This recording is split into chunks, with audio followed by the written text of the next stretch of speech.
একটা দুটো দেশ না, লম্বা লিস্টে যাদের দেশে আমাদের প্রবেশাধিকার নাই। ওই মন্ত্রী যার সঙ্গে আমি মেরিনা নিয়ে আলাপ করলাম, সে বললো যে দেখেন আপনি বন্ধু মানুষ, আপনাকে পুরো জিনিসটা আমি বোঝাবো।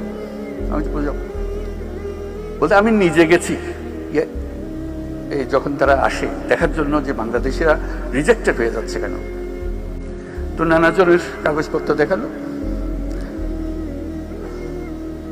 শিক্ষার সার্টিফিকেট ভুল, জালিয়াত। একজন মহিলা, সে আসছে এখানে ডাক্তার হয়ে, তার ভিসা হলো ডাক্তারের ভিসা। আমি দেখে বুঝলাম ডাক্তার হবার তার কোনো ক্ষমতা নাই, তার চেহারায় বলে না ডাক্তারের কিছু আছে। তা আমি জিজ্ঞেস করলাম আপনি কোন মেডিকেল থেকে পাশ করেছেন?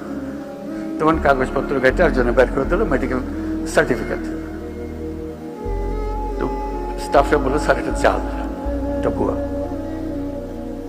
বাকি সমস্ত সার্টিফিকেট তার চাল। সে বললো যে আমার অ্যাসেসমেন্টে সবোধ কাজ যেটা শেষ পর্যন্ত করবে, আমি ঢুকতে পারমিশন দিলে সে গৃহকর্মী হবে, কিন্তু নিয়ে এসছে ডাক্তারের সার্টিফিকেট। কি হবে মাথায়? এই প্রযুক্তির কথা বলছি যে এই প্রযুক্তি সে জালিয়াতির কাজে লাগাবে।